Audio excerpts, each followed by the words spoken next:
The author and former model, 44, has followed in the footsteps of the legendary British author.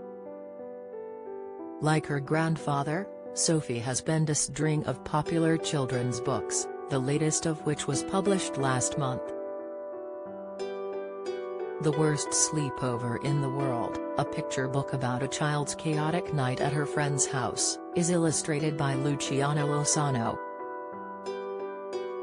This morning Sophie will be getting into the festive spirit as she appears on Saturday Kitchen on BBC One. The cooking show's regular host Matt Tebbutt welcomes fellow chefs Jane Baxter and Tommy Banks, as well as wine expert Raleigh Smith, who joins via video link. Sophie has previously spoken of her fondness for her grandfather and his amazing literary legacy. The writer even once put out a call to the public to help conserve the shed where Roald wrote his books. However, her appeal back in 2011 for people to help stump up £500,000 did not go as well as she had hoped. The writer took to BBC Radio 4's Today programme to ask fans of her grandfather to dig into their pockets, drawing a major backlash. The Best Thing film star Josh Hartnett details real reason for turning back on Hollywood. A huge sum of money was necessary, she said, to conserve the hut where Roald's magic happened.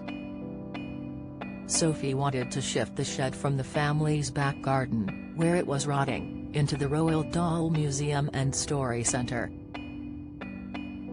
The anger at Sophie's appeal was highlighted by the journalist Hugo Guy in an article for the Daily Mail. He wrote, "Perhaps she should have realized that in tough economic times, it doesn't look too good to go asking the public for money." The public's fury, he said, rested on the huge wealth that Sophie's family had access to multiple income streams. The Dahls still earn royalties from Roald's much-loved books, which include classics like Charlie and the Chocolate Factory and James and the Giant Peach.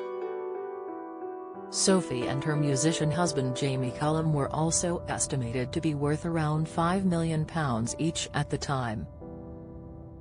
Many people vented their fury at Sophie's call for cash on social media, highlighting her apparent wealth. On Twitter, the actor and director Nicholas Pegg wrote, "Top model, and Jamie Cullum's wife, Sophie Dahl wants us to raise £0.5 million to save her best-selling grandpa's shed.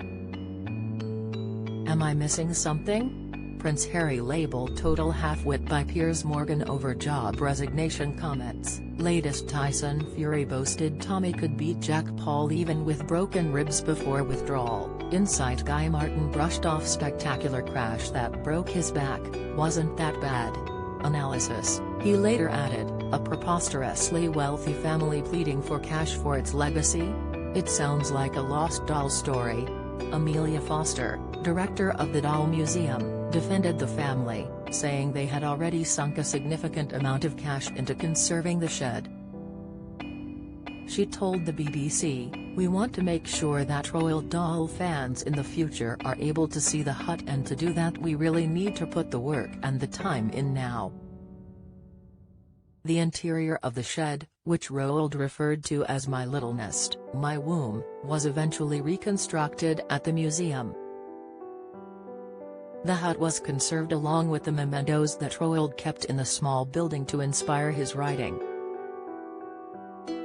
Saturday Kitchen is on BBC One from 10 a.m. to 11:30 a.m. today.